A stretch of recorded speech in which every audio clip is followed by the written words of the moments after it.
No stunt beer today, taking a little break.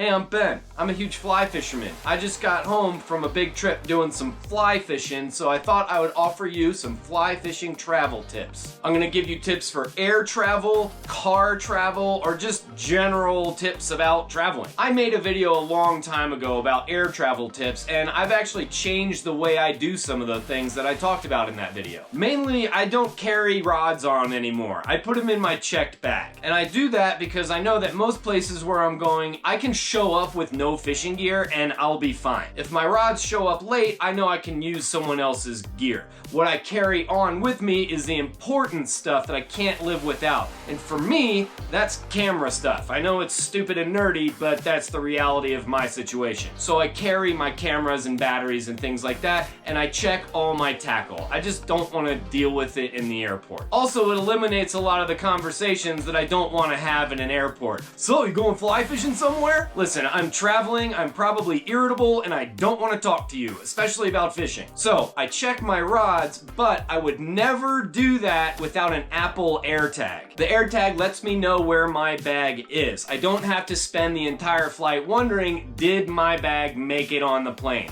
I can see that it's down there below me. So get yourself an AirTag, or if you're a Android user, I think they make an equivalent. Here's another air travel tip for you, and you probably already know this one, but it needs to be hammered home again. Get to the airport early. I'd rather wait around and pay 20 bucks for an airport margarita than be rushed trying to make my flight. I can't live my life like that. Another thing you should do, if possible, is take direct flights. If you have a connection, something is gonna go wrong. Sometimes you can't take a direct flight and you have to make a connection. If that's the case, give yourself plenty of time between flights. Again, you don't want to be rushed. Go for that $20 airport margarita. It will give you peace of mind. And if you're carrying your rods, then you can have a conversation about fly fishing with someone at the bar. All right, let's do a car travel tip. I only have one for you. If you're on a fly fishing road trip, take the back roads.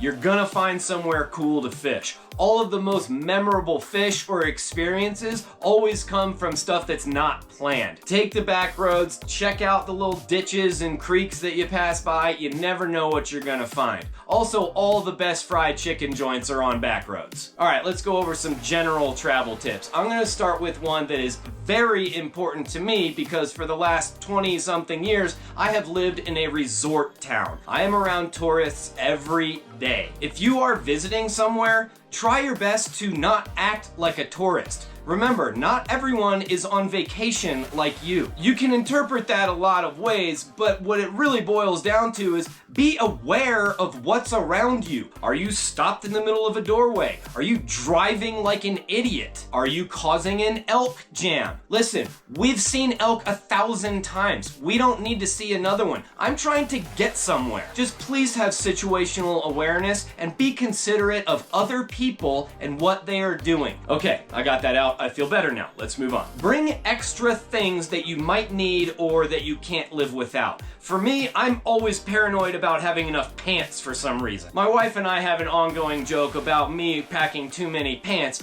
and I'm always like, well, what if I ruin a pair of pants on barbed wire? Because it happened once. Well, guess what happened on this last trip? I blew out a pair of pants. It wasn't on barbed wire, but she doesn't need to know that. Also, on this last trip, somebody lost their glasses, and they had a crazy prescription, and we couldn't really replace them. So if there are items like that that you can't live without, bring extras. Paul, I feel for you, buddy. Okay, next one. If you're traveling somewhere, bring a med kit. This is also something that came up on the last trip. A few of us got the plague, and it was unpleasant. And sometimes when you're traveling, medicine isn't easy to come by, but you can bring your own. If there's any medicine you've ever taken, you should bring a little bit of it with you when you're traveling. All right, next one. If you are traveling somewhere and hiring a guide for fishing, do yourself a favor and listen to your guide. I know a lot about fishing. I especially know a lot about trout fishing, but I don't know everything, and trout act differently in different places. If you are in an unfamiliar place,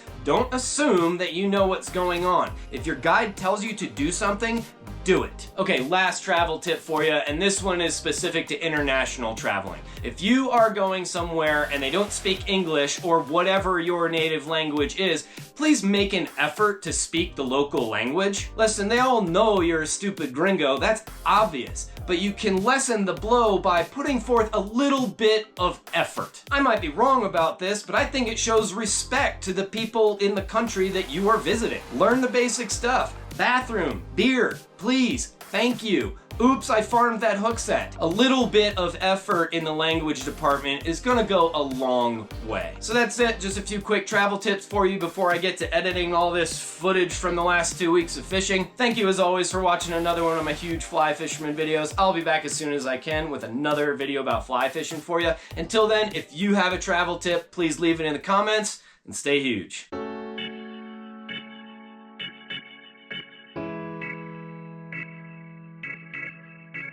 Doing my best Brian Fleshig impression here.